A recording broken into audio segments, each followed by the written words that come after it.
Siempre creí que la familia lo era todo, que al final del día, cuando el mundo se vuelve frío e injusto, los padres y los hermanos son quienes nunca te dejan caer. Yo lo creía de verdad, hasta que la vida me demostró lo contrario. Me llamo Andrés, tengo 28 años, y lo que estoy a punto de contarles no es una historia cualquiera. Es la historia de cómo la gente en la que más confiaba, mi propia sangre, me traicionó de la manera más baja. Desde que tengo memoria, mis padres siempre tuvieron un favoritismo descarado hacia mi hermano menor, Diego. Él era el niño, especial, el que merecía todo, aunque no hiciera nada por ganárselo. Yo, en cambio, fui el responsable, el que tenía que dar el ejemplo, el que nunca debía fallar. Cuando Diego sacaba malas notas, era culpa del colegio. Cuando yo sacaba buenas notas, era lo mínimo que se esperaba de mí. Cuando Diego rompía algo en casa, todos reían como si fuera una travesura graciosa. Cuando yo cometía un error, recibía sermones de horas, y así crecí, con ese peso sobre los hombros. Aprendí a no quejarme, a aceptar que yo tenía que ser fuerte, el que siempre respondía, el que cuidaba a todos. La única persona que me hacía sentir valorado de verdad era mi abuela, Teresa. Ella siempre estuvo de mi lado. Cada vez que podía, me ayudaba. Me daba un poco de dinero cuando estudiaba, me invitaba a comer, me escuchaba sin juzgarme. Para ella yo no era el mayor que debía aguantar, sino simplemente su nieto, al que quería con el corazón. Con el tiempo, terminé la universidad, conseguí un buen trabajo en otra ciudad y me mudé. Mis padres lloraron el día que me fui, no porque me extrañarían, sino porque, según ellos, ya no iban a poder contar conmigo tan seguido. Y aunque me dolió, les prometí que siempre estaría para ayudarlos. Y cumplí. Siempre que me llamaban, siempre que decían que estaban mal de dinero, yo mandaba lo que podía. Al inicio eran cantidades pequeñas, pero pronto se convirtió en costumbre. Cada mes recibía una llamada distinta, un nuevo problema, una nueva urgencia. Hijo, se nos malogró el carro.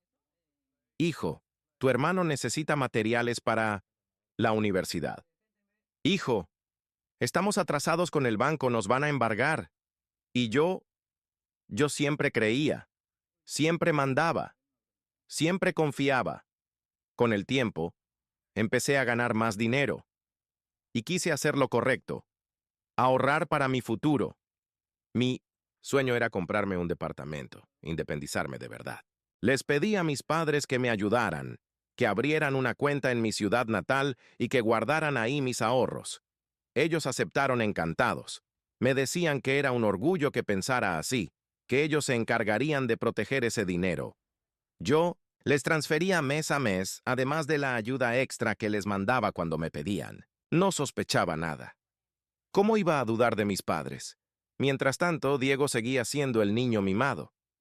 Nunca trabajaba, cambiaba de carrera cada año, y siempre tenía excusas para no hacer nada productivo. Aún así, mis padres lo defendían. Con uñas y dientes, él necesita más apoyo que tú, me decían. Él todavía es joven, repetían. Como si yo, con solo 2 años de diferencia, ya tuviera que cargar con el mundo en los hombros. La única que siempre me decía la verdad era mi abuela. Ella me advertía. Ten cuidado, Andrés. No confíes ciegamente en nadie, ni siquiera en tu familia. Yo me reía, le decía que exageraba. Pero ahora entiendo que ella lo veía todo mucho más claro que yo. Un día, recibí una llamada que me rompió el corazón. Mi abuela había fallecido. Sentí como si el piso se me hundiera. Ella había sido mi refugio, mi apoyo incondicional, y de pronto ya no estaba. Dejé todo en mi trabajo y viajé a mi ciudad para despedirla. La tristeza me consumía, pero cuando llegué a la casa de mis padres, algo me llamó poderosamente la atención. El carro viejo que siempre se malograba ya no estaba. En su lugar había un sedán último modelo. Mi hermano Diego tenía en la mano el iPhone más nuevo del mercado, ese que yo ni siquiera me había dado el lujo de comprar. Mi madre lucía joyas brillantes, que jamás le había visto antes. Y la Dao's casa. La casa tenía muebles nuevos, pantallas grandes, electrodomésticos de lujo. Me quedé en silencio, confundido. Ellos siempre me habían dicho que estaban mal, que apenas podían pagar lo básico. Entonces, ¿cómo era posible todo esto? No pregunté. Estábamos en pleno velorio y no quería armar un escándalo. Me repetí a mí mismo que quizás habían encontrado la forma de mejorar, que tal vez había algo que yo desconocía. Pero en el fondo, una espina empezó a clavarse en mi corazón. Esa noche, mientras todos dormían, me senté en el patio de la casa de mi abuela y lloré. Lloré por ella, por la injusticia de la vida y porque algo dentro de mí me decía que esas joyas, ese carro y esa vida de lujos tenían algo que ver conmigo. Lo que yo no sabía era que ese era solo el principio. El entierro de mi abuela fue uno de los días más duros de mi vida. Mientras veía cómo bajaban su ataúd, sentía que una parte de mí se iba con ella. Yo era el nieto mayor, y aunque siempre había estado ahí para mi familia, en ese momento me sentía completamente solo. Después del entierro, el abogado de mi abuela se acercó a mí. Su rostro era serio, pero tenía un brillo en los ojos que me dejó intrigado. Andrés, me dijo, tu abuela dejó instrucciones muy claras en su testamento. Necesito hablar contigo en privado. Lo acompañé a su oficina y ahí me mostró los documentos. Mi corazón se aceleró cuando escuché las palabras. Tu abuela te dejó sus propiedades y sus cuentas bancarias. Ella quiso que tú fueras el heredero principal. Me quedé en shock. No sabía qué decir. Nunca imaginé que mi abuela hubiera tomado una decisión así. ¿Y mis padres? ¿Y Diego? Pregunté todavía incrédulo. Tu abuela fue muy clara, respondió el abogado. Ella dijo que tú eras el único en quien confiaba de verdad. Creía que tú sabrías valorar lo que ella había construido con tanto esfuerzo. Sentí una mezcla de emociones. Orgullo, tristeza, gratitud, pero también miedo. ¿Cómo iba a reaccionar mi familia cuando supiera esto? Regresé a la casa con el sobre en las manos. No dije nada. No quería crear un conflicto en medio del duelo. Pero cada vez que miraba a mis padres, con sus nuevas joyas y lujos, algo dentro de mí ardía. Pasaron los días, y traté de convivir con ellos. Dormía en mi antiguo cuarto, que ahora estaba lleno de cajas de Diego. Mi hermano menor apenas me hablaba, ocupado mostrando su nuevo iPhone a sus amigos. Mis padres se comportaban como si nada hubiera pasado, pero yo los observaba, y cada detalle me hacía sentir más incómodo. Las comidas familiares eran frías. Yo intentaba hablar, pero siempre terminaban desviando la conversación hacia Diego, sus supuestos proyectos, sus supuestos sueños. Yo era un invitado en mi propia casa. Una tarde, mientras tomábamos café, mi madre comentó: Andrés, tu hermano ha estado pensando en hacer un viaje con unos amigos. Sería bueno que lo apoyes, ¿no? Yo me quedé en silencio. Apenas estábamos saliendo del duelo, y ellos ya estaban pensando en vacaciones. Pero lo que más me dolió fue darme cuenta de que nadie mencionaba a mi abuela. Era como si quisieran olvidarla rápido, como si su partida hubiera sido solo un trámite más. Yo no dije nada. Guardé mis emociones como siempre lo había hecho. Pero dentro de mí las dudas crecían. ¿Por qué tenían tantas cosas nuevas? ¿Por qué actuaban como si la pobreza nunca hubiera existido en esa casa? Y lo más importante, ¿qué había pasado con mis ahorros? La respuesta llegó de la manera más inesperada. Un par de semanas después, ya de regreso en mi ciudad, recibí un mensaje de un amigo de la infancia. Me envió capturas de pantalla de publicaciones en redes sociales. Eran fotos de mi familia en un viaje al extranjero, playas paradisíacas, restaurantes de lujo, selfies con sonrisas fingidas. Pero había algo más. En mis redes, esas publicaciones no aparecían, me habían ocultado la verdad deliberadamente. El golpe fue brutal. Mientras yo me mataba trabajando, mientras enviaba dinero creyendo que ayudaba a mis padres a sobrevivir, ellos viajaban, gastaban y disfrutaban a mis espaldas. Ese día, por primera vez en mi vida, decidí que no iba a quedarme callado. Llamé a mi madre y le pregunté directamente, ¿cómo hicieron para pagar un viaje así? Su respuesta fue fría, calculada. Ahorramos un poco, hijo. Tú sabes que siempre buscamos la manera de salir adelante. Era una mentira descarada. Yo lo sabía.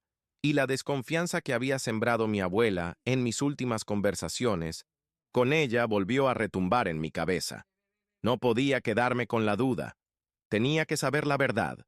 Y fue entonces cuando tomé una decisión que cambiaría todo. Contratar a un investigador privado. El investigador privado que contraté se llamaba Ramírez. Un hombre serio, de mirada aguda, de esos que no necesitan muchas palabras para inspirar confianza. Cuando lo conocí, le expliqué todo. Los años que había estado enviando dinero a mis padres, los supuestos problemas económicos, mis ahorros que estaban bajo su cuidado, y por último, las fotos del viaje que me habían ocultado. Él me escuchó en silencio y me dijo, Andrés, si lo que sospechas es cierto, prepárate para escuchar cosas que no van a gustarte. Acepté. No tenía miedo a la verdad. Lo que me aterraba era seguir viviendo engañado. Pasaron algunas semanas. Ramírez me llamaba de vez en cuando para pedirme documentos, firmas, incluso copias de transferencias. Yo cooperaba con todo, hasta que, una tarde, me citó en su oficina. Recuerdo perfectamente su rostro serio cuando me puso una carpeta gruesa sobre la mesa. Encontré cosas, me dijo. Y créeme, no son fáciles de digerir. Abrí la carpeta. Lo primero que vi fueron extractos, bancarios, eran mis transferencias todas. Pero en lugar de estar en una cuenta de ahorros, como mis padres me habían prometido, ese dinero había sido retirado mes tras mes, casi en su totalidad. ¿Dónde fue a parar todo esto?, pregunté con la garganta seca. Ramírez sacó más. Papeles, recibos de compra, facturas, tickets de lujo, joyas, celulares, viajes, incluso un carro último modelo. Todo esto, Andrés, dijo con voz grave, fue pagado con tu dinero. Sentí un golpe en el estómago. Era como si me hubieran quitado el aire. Mis propios padres, la gente en la que más confiaba, habían usado mis esfuerzos para llenarse de lujos, pero lo peor todavía no había llegado. Ramírez sacó un último documento, una copia de escritura pública. Cuando vi el encabezado, me quedé helado. Esto es la casa de mi abuela, murmuré. Él asintió. La vendieron hace unos meses. Lo extraño es que aparece tu firma en el contrato. Me quedé en silencio. Observé el papel. Mi supuesta firma estaba ahí. Pero yo jamás había firmado nada. Es falsificación, susurré, con los puños temblando de rabia. Ramírez asintió de nuevo. Exacto. Usaron tu identidad para vender la propiedad, y con el dinero de la venta, bueno, ya lo viste. Viajes, lujos, comodidades. El mundo se me vino abajo. Mi propia familia, la gente a la que más había protegido, había traicionado mi confianza de la peor manera. No solo me habían robado mis ahorros, también habían ensuciado el legado de la única persona que siempre estuvo de mi lado, mi abuela. Esa noche no pude dormir. Caminaba de un lado a otro en mi departamento con la carpeta en las manos, lleno de rabia, de impotencia. Al día siguiente, decidí enfrentar a mis padres. Los llamé y les pedí que habláramos. Me recibieron en la sala como si nada pasara, con sonrisas falsas, preguntándome cómo iba mi trabajo. No pude contenerme. Puse los documentos sobre la mesa y les dije, explíquenme esto. Mi madre palideció al ver los papeles. Mi padre intentó mantener la calma, pero yo vi cómo se le tensaba la mandíbula. Andrés, hijo, no entiendes, dijo él con voz nerviosa. Nosotros lo hicimos por tu hermano. Diego necesita oportunidades. Tú ya estás encaminado, tienes trabajo, tienes futuro. Él lo necesita más. Sentí un nudo en la garganta. ¿Y eso justifica que me roben? ¿Que falsifiquen mi firma? ¿Que vendan la casa de mi abuela como si fuera suya? Mi madre intervino tratando de sonar dulce, pero sus palabras fueron veneno. Hijo, somos familia. ¿De verdad vas a tratarnos como criminales? ¿Vas a denunciarnos? ¿A tus propios padres? Esa frase me golpeó como un martillazo. El chantaje emocional de siempre. La manipulación disfrazada de amor. Los miré a los ojos y supe que ya no había marcha atrás. Ese día, en esa sala llena de lujos comprados con mi sudor, tomé una decisión definitiva. No iba a permitir que se salieran con la suya. Salí de la casa de mis padres con un nudo en el estómago. La última mirada que me dieron fue fría, distante, como si yo fuera el villano por querer justicia. Pasaron un par de días y el silencio era insoportable. Nadie de mi familia me llamaba, ni un mensaje, nada. Era como si me hubieran cortado de raíz. Pero yo no estaba dispuesto a rendirme. Me reuní con el detective Ramírez. Le conté lo que había pasado en la sala de mi casa, el descaro con el que mis padres me habían justificado el robo. Él asintió con calma y me dijo: Andrés, lo que hicieron es delito, estafa, falsificación de documentos, apropiación ilícita. Si decides seguir, tienes todas las de ganar. Yo respiré profundo. Sentía miedo, no lo voy a negar, pero más fuerte que el miedo estaba la rabia y la indignación. Esa misma semana contacté a un abogado, le mostré todo el expediente que Ramírez había preparado.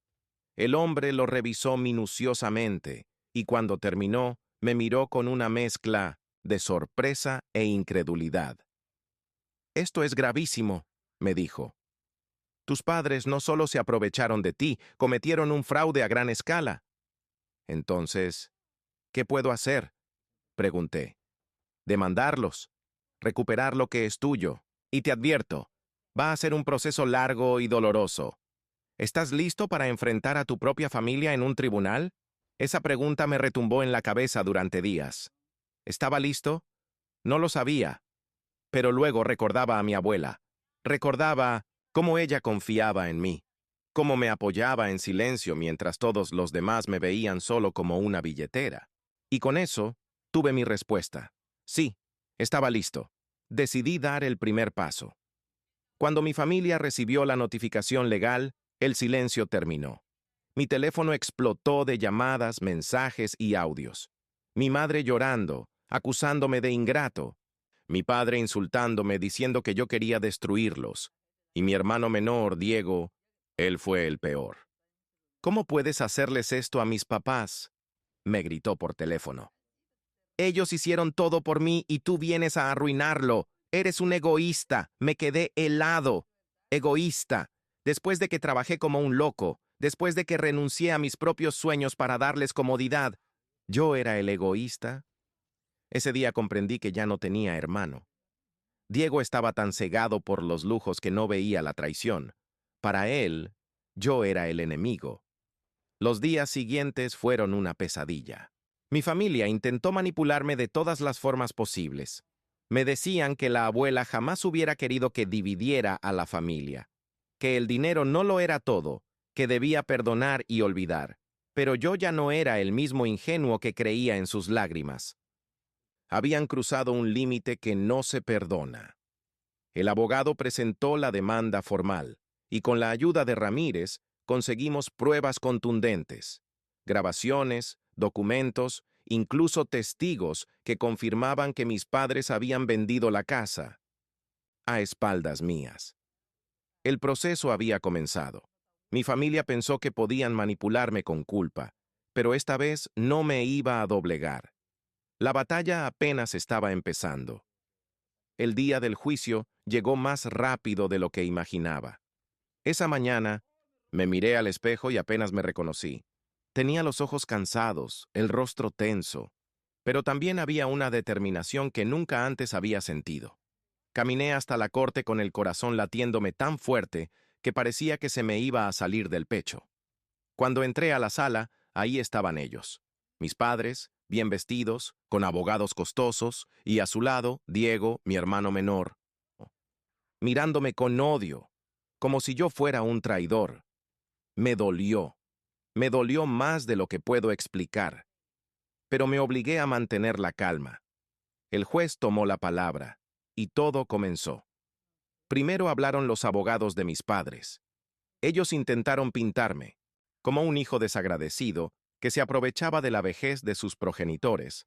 Decían que yo había malinterpretado todo, que el dinero era un apoyo mutuo, que ellos solo habían usado lo que yo les daba para sostener a la familia, mentira tras mentira. Y lo peor fue escuchar a mi propia madre jurar con lágrimas en los ojos que jamás me había robado nada, que todo lo hacía por amor. Por un momento sentí que las piernas me temblaban. Parte de mí quería creerle, pero ya no podía. No después de todo lo que había visto. Cuando fue nuestro turno, mi abogado presentó cada prueba, uno por uno, los documentos falsificados, los contratos de compraventa con mi firma falsificada, las transferencias de mi cuenta, hacia gastos que nunca autoricé. Y como si eso fuera poco, los testimonios que Ramírez, el detective, había conseguido. Vecinos que habían visto cómo vendieron la casa de mi abuela, empleados del banco que confirmaron las transferencias, sospechosas. Todo estaba ahí, sobre la mesa. Recuerdo el rostro de mi padre cuando escuchó al perito caligráfico declarar que mi firma había sido falsificada. Blanco como un papel. Por primera vez, lo vi perder la seguridad. Mi hermano, en cambio, no bajaba la mirada. Me fulminaba con los ojos como si todo esto fuera culpa mía, como si yo hubiera destruido la familia, y no las decisiones egoístas de mis padres. El ambiente en la sala era tan tenso que apenas podía respirar. El juez pidió silencio, y yo tuve que declarar. Me levanté con las manos sudando y miré al frente. Señoría, mi voz temblaba, pero respiré hondo. Yo confié en mi familia, les di todo lo que tenía, todo lo que ganaba, no porque me sobrara, sino porque los amaba. Quería verlos bien, quería que mi hermano tuviera lo que yo nunca tuve, pero ellos, ellos lo usaron todo en mi contra. Vendieron lo único que me quedaba de mi abuela, falsificaron mi firma, me dejaron sin nada. No estoy aquí para venganza, estoy aquí porque quiero justicia. En ese momento, la sala quedó en silencio. El juez me miraba con atención, y por primera vez sentí que mis palabras pesaban. Cuando terminé de hablar, me senté, con el corazón hecho trizas. El juicio continuó, y la tensión era insoportable, pero algo en mí me decía que la verdad estaba saliendo a la luz. El juez pidió un receso, yo salí de la sala, me apoyé contra la pared del pasillo y cerré los ojos. Estaba exhausto, pero sabía que lo peor aún estaba por venir. La sentencia se dictaría pronto, y con ella el destino de toda mi familia. El receso terminó. Volvimos todos a la sala, y apenas crucé la puerta, pude sentir cómo el aire se había vuelto más pesado. Mi familia estaba ahí, rígidos, con la tensión pintada en el rostro. Yo me senté en silencio, tratando de controlar el temblor de mis manos. El juez entró y todos nos pusimos de pie. Con voz firme, comenzó a leer el veredicto. Primero, reconoció que existían pruebas contundentes de falsificación de documentos, apropiación indebida de fondos y fraude patrimonial. Mencionó cada evidencia una por una, y con cada palabra sentía que el suelo se abría bajo los pies de mis padres. El juez fue claro. Todo lo que había en esas cuentas bancarias, así como las propiedades que fueron vendidas o transferidas de forma ilegal, debía ser devuelto a mi nombre. Las firmas falsificadas quedaban invalidadas y el contrato de compraventa de la casa de mi abuela era declarado nulo. Eso significaba que la casa volvía a ser mía. Mi casa, la última memoria de mi abuela. Recuerdo mirar a mis padres en ese momento. Mi madre estaba con la cabeza gacha, las lágrimas corriendo por su rostro. Mi padre, en cambio, estaba pálido, apretando los dientes como si quisiera tragarse la rabia. Y mi hermano menor, él simplemente me fulminaba con los ojos, como si lo que acababa de perder fuera culpa mía. El juez no se detuvo ahí. Dictó que mis padres serían procesados por falsificación de documentos y fraude, y aunque por su edad tendrían beneficios legales, deberían responder ante la justicia. Mi hermano menor también sería investigado por cómplice, ya que se había demostrado que había disfrutado directamente de los fondos robados. En ese momento, escuché un murmullo en la sala. Familiares lejanos, conocidos y hasta vecinos habían asistido al juicio, y todos observaban con incredulidad cómo la imagen perfecta de mis padres se derrumbaba en público. El juez dio un último golpe con el mazo. La sentencia estaba dictada. Yo, por primera vez en mucho tiempo, sentí que podía respirar. Cuando salí de la corte, la prensa estaba afuera. Preguntaban de todo, cámaras apuntándome, micrófonos frente a mi cara, pero no respondí nada. Solo caminé con la cabeza en alto, mientras mi familia quedaba atrás, rodeada de preguntas incómodas que ya no podían responder. Esa noche volví a la casa de mi abuela. La miré desde la vereda, y aunque todavía había que desalojar a quienes vivían ahí, ya sabía que pronto volvería a ser mía. Me senté en las escaleras y recordé a mi abuela. Sentí que, de alguna forma, ella me estaba mirando, orgullosa de que hubiera tenido el valor de defender lo que me correspondía. Lloré. Lloré de alivio, de rabia, de tristeza y de alegría, porque al fin se había hecho justicia. Después de la sentencia, pasaron algunas semanas que se sintieron eternas. El papeleo, las diligencias para recuperar las propiedades, la devolución de mis ahorros. Todo fue un proceso lento, pero cada paso me acercaba más a la vida que siempre quise. Lo primero que hice fue recuperar la casa de mi abuela. Cuando finalmente pude entrar y verla vacía, recorrí cada rincón con lágrimas en los ojos. No estaba solo, porque sentía su presencia en cada detalle, en las paredes, en el aroma, en el silencio. Me prometí a mí mismo que cuidaría ese lugar como ella siempre lo hizo, que no volvería a permitir que nadie lo ensuciara con avaricia. Con el dinero que me devolvieron, decidí invertir de manera inteligente. Compré un pequeño departamento en la ciudad donde trabajaba, un espacio solo mío. Por primera vez en mi vida cerraba la puerta de un hogar propio sin sentir que alguien me debía nada. Esa libertad era indescriptible. Mientras tanto, la situación de mis padres y mi hermano cambió radicalmente. El carro de lujo desapareció, las joyas también, y las amistades falsas que habían construido alrededor de su riqueza se evaporaron. De un día para otro se encontraron solos. Mi hermano intentó escribirme varias veces, diciendo que yo había arruinado su vida, que todo lo hice por venganza, pero no respondí, porque entendí que no era venganza, era justicia. Yo no los destruí, ellos mismos se habían hundido con sus decisiones. La última vez que vi a mis padres fue en la corte, firmando documentos que confirmaban que debían devolverme lo que aún faltaba. Me miraron como si fuera un extraño. Tal vez lo era. Ese hijo, confiado y ciego que siempre estaba para ellos, ya no existía. Hoy, mientras grabo esta historia, estoy sentado en la sala de mi nuevo departamento, con una taza de café en la mano y la ventana abierta, dejando entrar la luz del sol. He aprendido que la familia no siempre se define por la sangre, sino por aquellos que realmente están cuando los necesitas. Perdí mucho en este camino. Tiempo, confianza, ilusiones. Pero también gané algo más importante, mi libertad y mi dignidad. Y aunque duele reconocer que fueron mis propios padres quienes me traicionaron, me reconforta saber que al final la justicia se cumplió. Hoy vivo en 1910 paz, y esa paz no tiene precio.